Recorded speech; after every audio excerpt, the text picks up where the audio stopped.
Welcome everybody to episode 4, I think that there, of The Wolf of Wallsend with special guest for this week, Mr. Oliver Squires. There you go.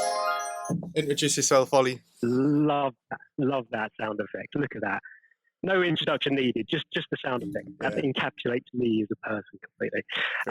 Thank you for having me on. I'm Oliver Squires, or Ollie Squires. It's only Oliver if I'm in trouble, really. Yeah. Ollie Squires. I head up the sales team at Ebsta. We're a SaaS company headquartered in the UK, offices in the US and Australia. Russell, you and I, we've known each other for what feels like quite a long time now, a couple of years. So thank you for having me on. It's much appreciated. No, my absolute pleasure. Why not get you on? I say this with utmost confidence. Ollie, you've got some of the best content, hands down, out on LinkedIn.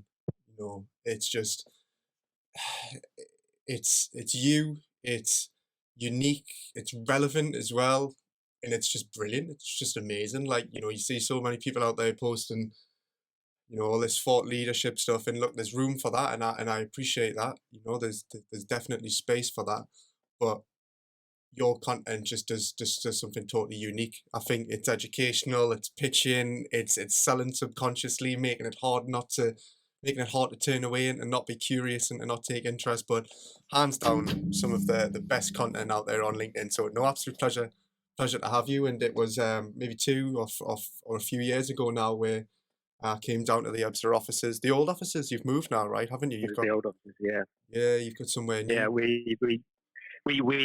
our lease was up in our office at the start of the pandemic, and listen, we're a SaaS technology company, so the switch to be able to work from home was pretty seamless for us, luckily.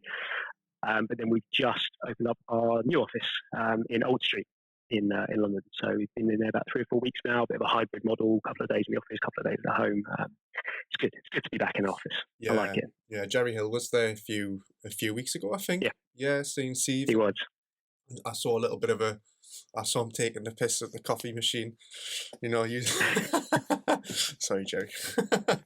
But no, when he came into our office, he had, you know, the instant Nefcaf. So, you know, it wasn't as quality as that, but What's funny is obviously Jerry doesn't work for us, but he's a friend of Ebsta's. But you walk into the office and you see Jerry, like Jerry's the man, and you immediately, like, you set one foot in the office and you're like, oh, I better pick up the phone. I've got to make some phone calls because I can't have Jerry thinking bad of me. That's just not on. Yeah, make calls. Yeah, I've done 100 dials since Jerry's been here, and more than I've done all year. No, brilliant. Would have been 500 dials if we were using Connecting Cell. Yeah, cheeky little plug there, little Connecting Cell, more than a speed dialer. So yeah, look, we'll roll into it. The format is 6 questions, right? We'll probably go off tangent. That's fine. That's the name of the game in this podcast. But, you know, give the answers. Sorry, as honestly as you can. But, you know, don't be afraid to take the piss a little bit, right? It's sales banter. It's time to drop the boardroom lingo and just talk about things as they are in this role, right? So, you know, how did you find yourself? And I know the answer to this question, right? So I'll not try and be clever and frame it or anything like that, but how did you find yourself in sales, Ollie? Did you fall into it like the rest of us? Honestly, yeah, completely fell into it.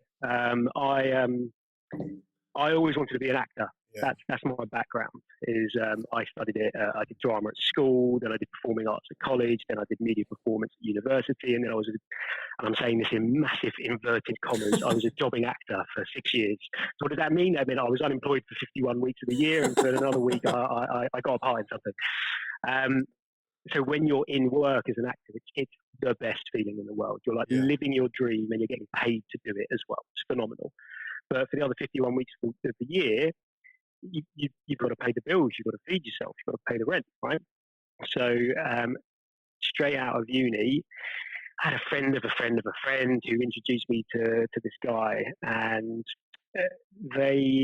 what they did as a business is we're going back years here. I know I've got a bit of a baby face, but this is sort of 20 years ago. Oh, shit. Okay. They were selling it was called My Internet Pass, and it was prepaid dial-up internet access. Right. So you remember the old school pre-broadband, the dial-up noise, or some people used to go to a shop and buy a card that had X amount of credit on it, and then they'd use that, plug it into their computer, and then they got access to the internet for 10 hours or whatever it is.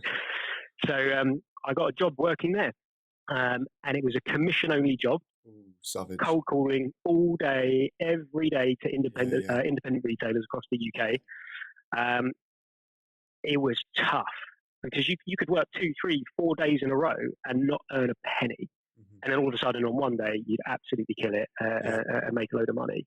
And luckily, they were very open with me to still pursuing an acting career as well. So if I needed time off to go to auditions, or if I was lucky enough to get a part in something, then go off and do some filming, they loved it. And it gave me the buzz of sales, right? Because there's no choice about it, right? Sales is tough. It's a hard job, lots of rejection. But the doing a deal, like when you finally get the signature or the confirmation, it's a wonderful feeling as a sales guy to know that you've done all of this hard work to try and solve a problem for a particular customer. They are deriving value from whatever it is that you're selling to them, product, service, whatever it is, and at the end of the day, you get paid for it as well. It's a lovely buzz. It's really nice, and that's what sort of got me into the world of sales. And I spent about 4 years at that company.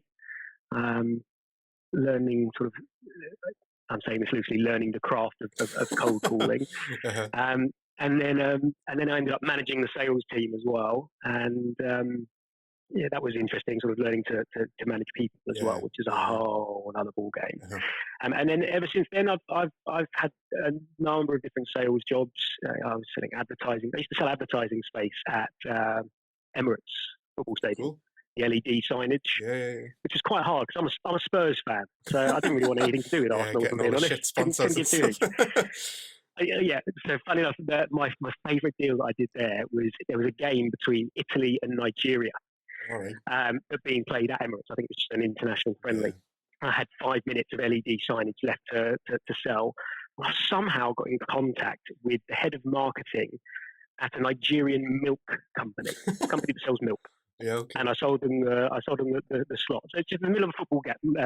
You've got Nike, you've got Reebok, and then you've got this Nigerian milk brand just scanning across the screen. It just didn't necessarily correlate at all, but they absolutely loved it. And happy customer. Yeah, as long as it's not another Boogies. And then I ended up at Ebsta. The CEO of Ebsta, Guy Rubin, he's an old family friend. So he's known me since I was born. Yeah, his younger brother is one of my closest friends. So I've known Guy for forever. And we just went out for dinner one night, a couple of drinks, got talking, and he was looking for an SDR to join the business. At the time, it was just him and his business partner sort of building this solution and taking it to market in the recruitment space. I was like, you know what? Yeah, let's give it a go. And that was just over 10 years ago. 10 years. Shit, I didn't realise you had been there for that long. Wow. Yeah, long time. It's been a journey and a half. That's what I'd say. Well, particular shout out to all the commission only sales people out there. I lasted 1 month in total in that role, working for payment sets, going around all the local convenience stores trying to sell them card machines, and it was so savage. I can't even begin to describe. No one. The shop owner never looks after his own system. Apparently, it's always someone else. And particularly pertinent actually that we're talking about commission only roles, because I moved into my new house a couple of weeks ago. Congratulations, by the way, on the pregnancy within this Squires household. Thank you very much. That's really nice to hear. So if we're talking about one big life event for me, I could obviously shout out that for you. But got the keys to my house a couple of weeks ago, and got a double glazing guy come round, and you can smell the commission only from an absolute mile off. And I just felt so sorry for him. This guy, he quoted, it's a big old Victorian terrace, right? We needed something like 10 windows done. It needed, of course, special scaffolding. It wasn't just a standard scaffolding job. The windows extreme elevations, particularly rare, special scaffolding, 10 windows, starting off at 18 grand. Within 10 seconds of me thinking about it and not saying anything, right, just active listening and trying to take that in, it then went to 14 grand. And then 30 seconds later, after I went, it then went to 10.5 grand. So that quickly, he dropped 7.5 grand off the price. His Wow. manager would have been very pissed off with him though, apparently, Yeah. for doing that discount. Right, like we all say that one, right? Oh, my manager will hate me for this one, but I'll do it if you commit today. And I sent him packing, right? He's probably gonna ring me like tomorrow or something, but I just pictured like his kids like with no food on the table, and you know what I mean? I'm too soft. I'm far too soft. But yeah, shout out to all the commission only salespeople out there. I'm gonna press the wrong sound effect button. Oh yeah, there it is. I hope you didn't pay more than 4 grand in the end for that. I've not paid anything. I've just pushed it down. I'll forget. I'll worry about the double glazing when I'm freezing to death in the winter.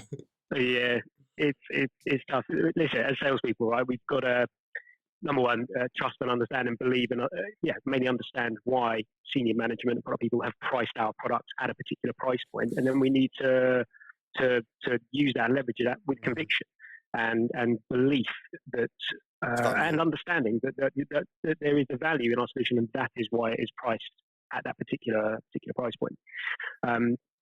There's always like creative conversations that can happen around the commercial side of things, but just randomly plucking a big ass number in the hope that you've got a stupid enough prospect to say yes, I don't want to be that kind of salesperson. I want to know there's value in what I'm selling and it aligned to the customer's wants and needs and requirements.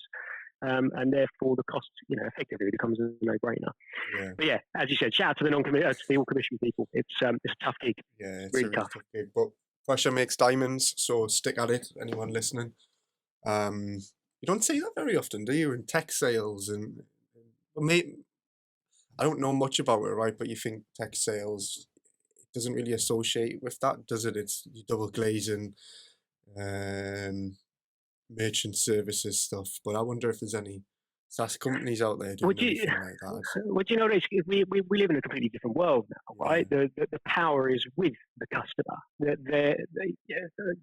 I'm not trying to teach anybody to suck eggs, right? But half the sales done before a salesperson even speaks to anybody. There's enough content online now, and YouTube videos and links and referrals and G2 crowd comments and stuff that people can start to formulate their own opinions and do their own research.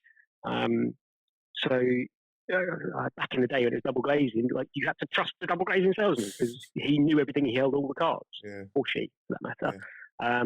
It's a different world now, and that's why you've got yourself to value. Well, it's a great opportunity to actually make this informative for once and not just waffling on talking shit.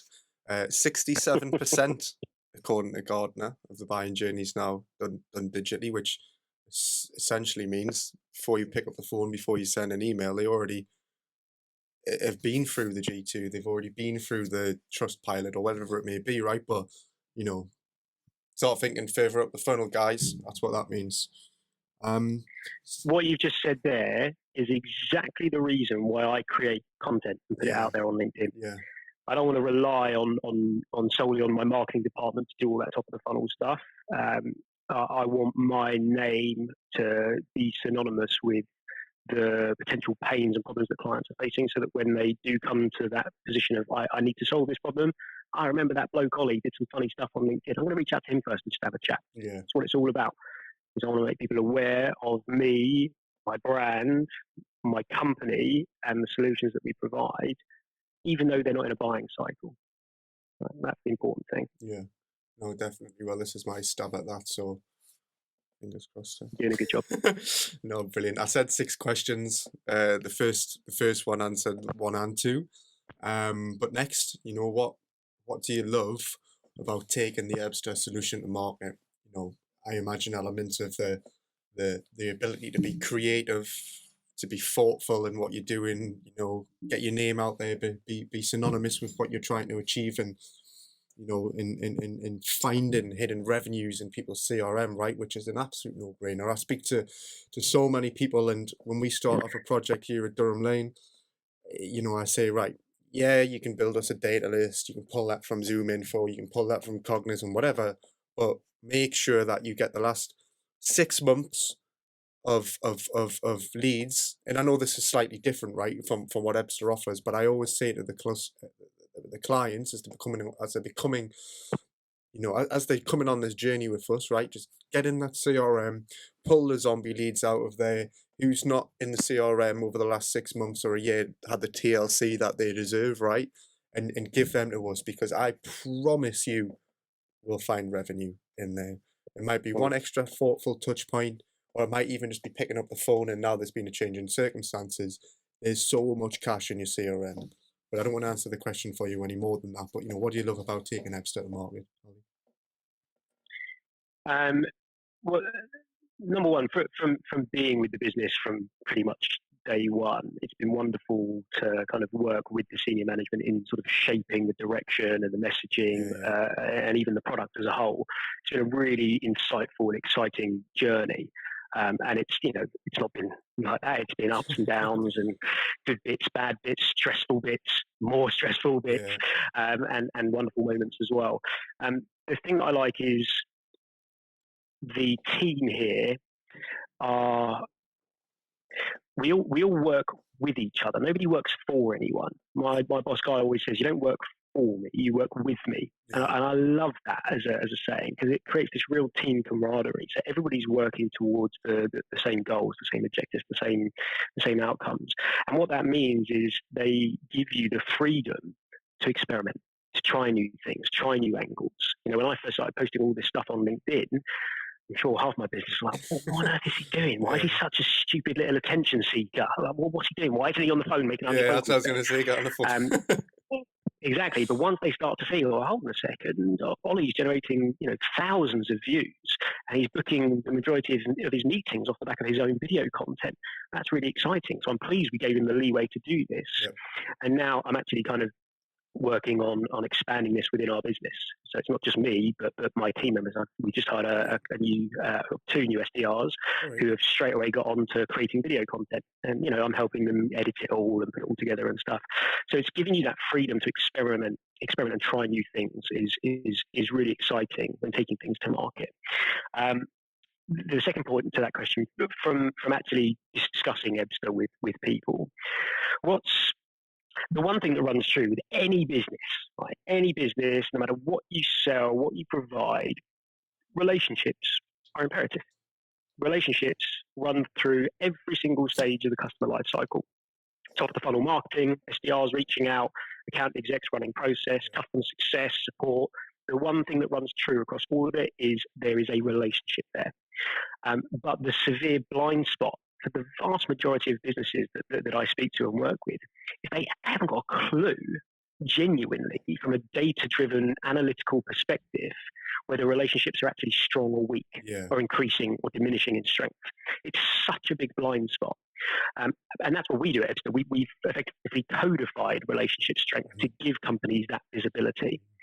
And now that we've codified all the relationships, all the accounts, all the opportunities that are being worked on, it's a phenomenal way of identifying potential risks, whether it's risk in the pipeline or risk in your addressable market, and then areas for growth.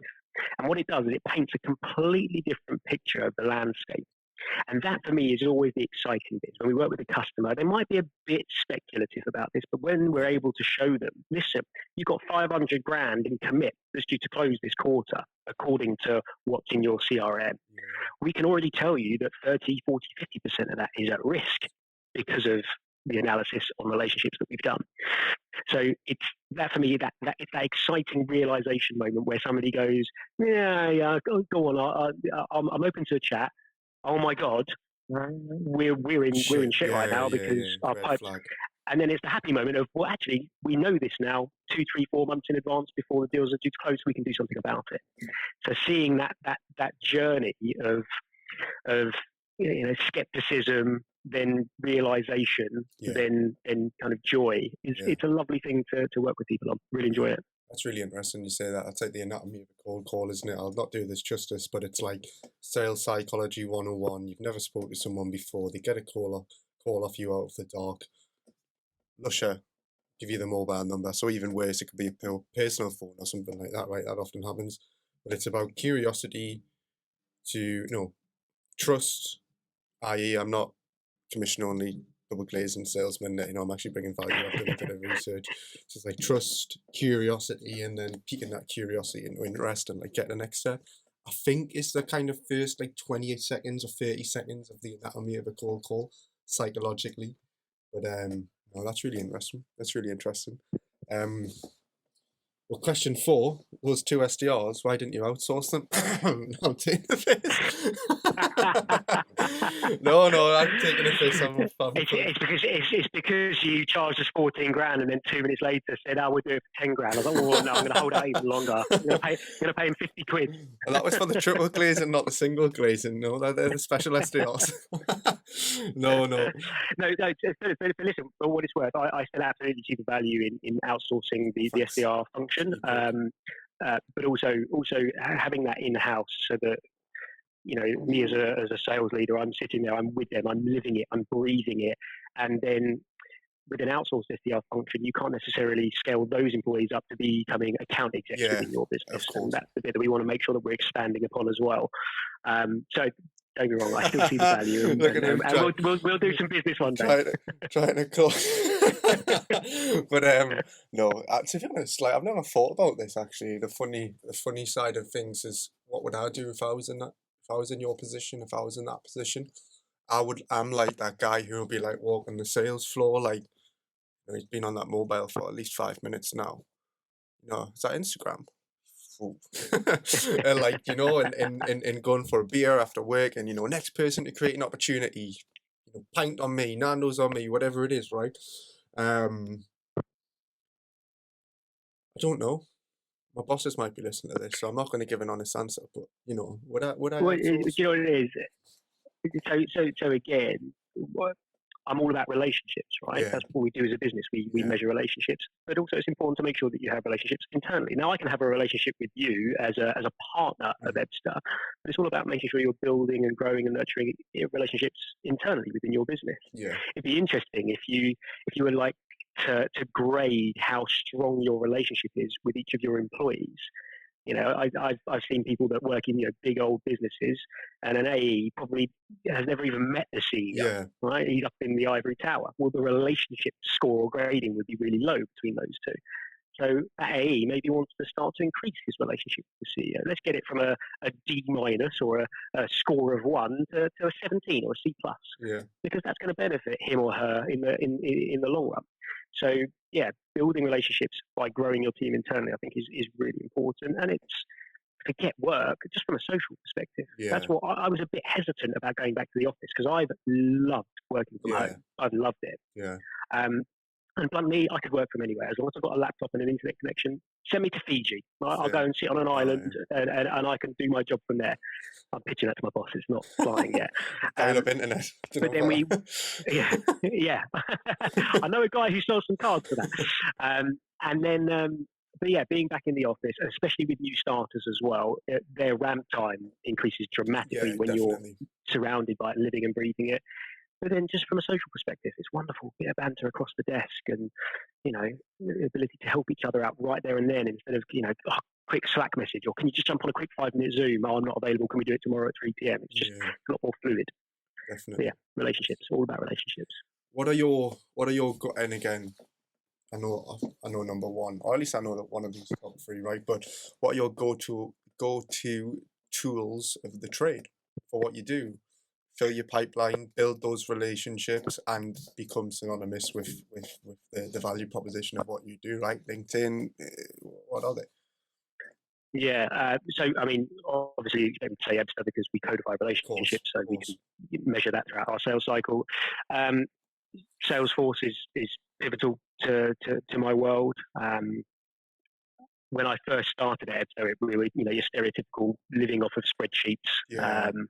And then as soon as you have more than one person working on a spreadsheet, it just all goes to shit. Getting Salesforce in was a godsend.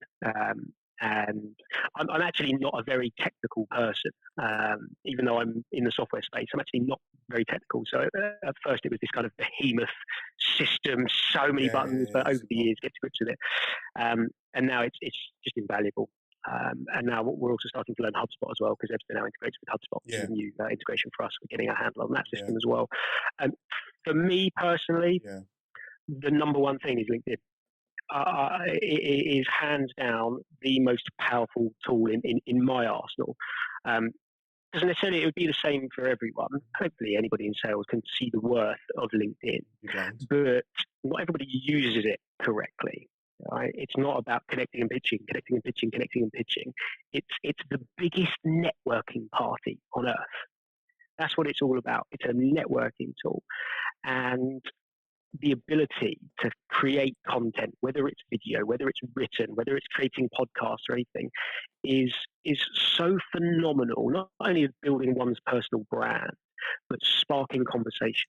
Because that's what it's all about. It's about sparking conversation. And by putting out content out there, it actually brings the conversations to you, as opposed to you chasing the conversations. And that's why I create content. The most successful from an engagement perspective, and by the way, whilst the dopamine hits of getting 1,000 likes, 700 comments on a thing is fantastic, actually means bugger all if it doesn't start to evolve. But yeah, I did a jokey little video where I've edited me talking to Morgan Freeman from The Shawshank Redemption about updating his pipeline. Right? I put it out there thinking this is just gonna fail. Nobody's gonna find this interesting. And it was phenomenal. The engagement was through the roof. But what it did, it had people then going to my LinkedIn profile, going to the Ebsta website, and then messaging me directly, going, "That video was really funny. It was nothing to do with Ebsta. It was just about forecasting and pipeline management." And then coming to me going, "I saw your video in your website. Can we have a chat?" Which is really interesting. Yeah, it resonates. Just for me putting out a stupid bit of content. So it's such a powerful tool, LinkedIn, if used correctly. If you consider it this digital networking site, which is what it is, but a lot of people don't use it as a networking site. It's hugely powerful, and bluntly, now is the time to do it, especially for video. You've got all the usual suspects out there on video. You've got your Tom Bostons, who's just he's the king. You've got people like Richard Smith, James Buckley from all of the Jay Barrow's crew. All of them. They're all on the video. There's so few people leveraging video as a method of creating their own content to generate conversations on LinkedIn. It's such an underutilized resource. And the best thing about it is it's so easy to do. Yeah, it's maybe quite hard to make it look really professional and add in transitions and all this stuff. Bluntly, all you need your phone. Everyone knows how to take a selfie, right? All you do is record your phone like this, record yourself saying something, talk about something that interests you, something that you hate, something you love, something that you like. Fuck it. Talk about your product. Everyone's like, you mustn't talk about your product. I know, bollocks to that. If you want to talk about your product, talk about your product. You'll either get engagement or you won't. It'll either lead to a conversation or it won't. Yeah. Right? So just creating content and using LinkedIn is, you can see I'm quite passionate about it. It's such an undervalued tool. Funny enough, I hadn't planned this, but I'm also drinking a coffee through a LinkedIn mug. One of these monkey old Drum Lane ones from like two different brandings ago. Old school, vintage. I like it. Yeah. So yeah, that was a really long-winded way of saying that would be that's my number one go-to tool. I have to say also just a few shout-outs to Gong. Yep. We implemented Gong maybe come up to about 6 months ago now. Sarah Brazier, another wonderful person leveraging LinkedIn correctly. She was our account exec. It's phenomenal. It's so good. Yes, it records all your calls, but the ability to go back, reference it, spot areas for improvement. Is our messaging on key? Is everybody saying the appropriate things? It's just been an absolute godsend. That particular tool. Brilliant. We've used Jerry's product in the past. Right. Collect and Sell. Yeah. Phenomenal. Just anybody who's listening, if do one of their test drives. I think they call Yeah. it. I've maybe phrased it No, it incorrectly. is test It's drive. I brilliant. booked someone in on Really, one really good yesterday. I test got drive. one of our clients in on one at the start of September, and Yeah. I was just like, right, I made 200 calls in March with about 25% connection rate. That's Lusher, mobile numbers primarily. I got the same connection rate the next month in April. I can't remember when I started using it, right? A few months back, I got the next month the same connection rate, but I made like something like 1,100 phone calls. Do you know what I Mm. mean? So it's just like, it's ridiculous. Yeah. This It's it's it's brilliant. powerful. This question, the Yeah, next it's very question, powerful. this question I think is made for you, right? Definitely made for you. So what is and you're allowed to say your own, but what's your favorite piece of like sales media? Whether it's a film, book, podcast. I keep making the joke that it's obviously this one, but it's people are going to get pissed off and sick of it soon, right? But what's your favorite sales media, right? Is it a certain film, certain book, certain podcast, certain Yeah, good newspaper, question. whatever? So I try to consume from all different angles. Yeah, Everybody consumes information really, really differently, and I've learned over the last couple of years. I actually, video content is the way that it sticks in my brain a lot better. Having said that, the stuff that Gong puts out, their yeah, content is phenomenal. It's really, really good. Same with the Jay Barrow's team as well. All the stuff, however they're putting it out, whether it's a webinar, whether it's a video from Morgan Ingram, or whether it's a long ass document, white paper thing. It just I really value all of that. Do you know who's the best person at the moment for changing people's thought processes in sales? right, It's two people, I think. Guys at Refract, yeah, Richard Smith, his stuff is brilliant, yeah. and Belal. Batroy, I pronounced his surname incorrectly, but Troy, I think it is. I've had the great pleasure to actually sit down and have a couple of conversations Cool. with Belal. Yeah. Number one, he is just the nicest guy you could ever wish to meet. Super knowledgeable. His hashtag is death to fluff. And that's what he's all about. Just get rid of the sales bullshit. Yeah. Right? Let's talk seriously, because he's a salesperson at heart. But his way of breaking down cold calls or emails or messaging and really getting to the heart of the appropriate ways to sell it, he's just brilliant. So yeah, a big fan of him and his content. And again, he puts out written content, he puts out video content. Jacko van der Kuji, I think I pronounced his surname correctly. I mean, I feel like I've run a marathon after I've watched anything of his, because he is a million miles an hour, but speed or so something. knowledgeable. Yeah, like literally. I've seen him talk live at one of James Ski's events a couple of years ago. And as soon as he starts, you're like, oh my God, I can't keep up. What's he talking about? He's talking about this. He's talking about blood pressure's going up, and you're like, oh. Yeah, exactly. I'm panicking. I need a holiday after it. But stuff sinks in. It sinks into your brain, and then you're like, okay, I remember Jacko talking about that, and that makes sense. And let's make incremental changes here to then impact numbers down here. And so that's all useful stuff. And then big fan of gap selling as well. Keenan, his stuff's brilliant. I read his book a couple of years ago, phenomenal. Which is, completely. I was kind of one of those stereotypical product salesperson. Here's my product. Look at my buttons. Look at my features. Yeah. Actually, now give a shit. Who cares about any of that? Let's focus in on the pain, the problems that people have, and the impacts that then has on organisations and so on to really add value. So that's good. And then, did you ask me what films? Yeah. Any type of sales media. I think mine are, funny enough, not the Wolf of Wall Street, right? But mine. I think I've had a few different variations, right? But like, not like number one favorite, right? But stuff that I love to watch that inspires me to sell and stuff like that. And the scene in Pursuit of Happiness is one where he's cold calling and he goes straight to the top of the list. So like that, to inspire you, right? To give you a bit of momentum to float off. That's what I mean by that. Yeah, I love in that film is his way of, I don't have as much time as everyone else, so I'll go and pick up my son. I'm a single father, so how can I claw back some of my time? So I don't put the phone down in between calls now.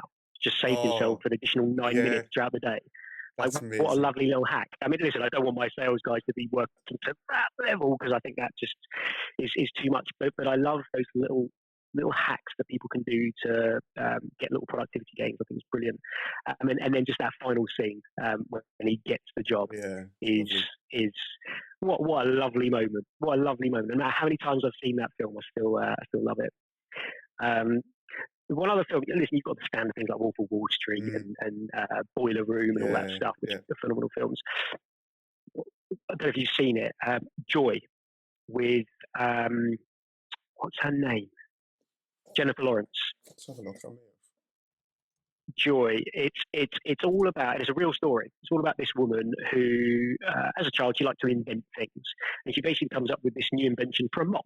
It's just a mop, right? yeah, But it's a reusable mop, so the head can be detached from the handle, and then you can put the head into the washing machine, and then wash it, and then reuse it. And she was basically sick of her consistently buying new mops and being crap, and then when she's trying to wring out the mop, if there's glass in there cutting her hands, and right. she's like, there's a pain here, there's a problem, and I've come up with an idea to fix it.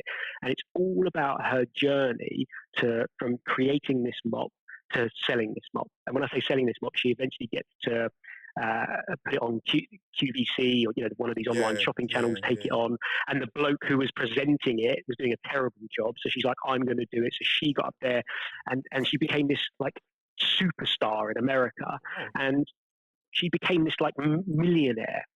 And it's just a lovely journey about her relentless pursuit to solve this pain, solve this problem, and make her product a success. And she didn't have like a business degree, an MBA, or anything like Yeah, that. yeah. She's just this single mum who had an idea, who did not give up, who just kept going, kept fighting, and wouldn't be trodden on by anyone. So yeah, I only saw it about a year ago for the first time. Yeah, I have yeah. a tendency to rewatch films, but it's so inspiring. Just a journey, and the message is don't give up, keep going. Brilliant. If you're focusing on the right Yeah, things, yeah, keep yeah. at it. Try different avenues. So I need to watch yeah, that. that would be my yeah. Give it a go. Yeah, It's good. definitely, definitely. Well, I'll get that watched, but time to wrap up. So, look, thank you very much for coming on board today and being part of this. You're one of the first people that came to mind when I was looking for guests. Right, who can I just have a really good conversation with, talk a bit of shit, but get some good value out of it as well. Obviously, steal a bit of your LinkedIn momentum as well. I'm joking. But no, I've had an absolute blast with you. Cheers again for coming on. I'll My send pleasure. I'll send the edit cut to you. See what you think. But no, brilliant. Have a good day, Ollie, and Sounds good. cheers again. So you're editing out all of the microphone stuff at the beginning, right? I just want to make Yeah. sure the viewers are aware. Russell spent 10 minutes trying to sort out his microphone at the beginning. Yeah, they'll be hearing the dodgy audio anyway, so I think they'll be able to figure that one out. So it may only be coming out of one ear, but no, love, pleasure. Watch what you're doing, Ollie. Have a good afternoon, okay?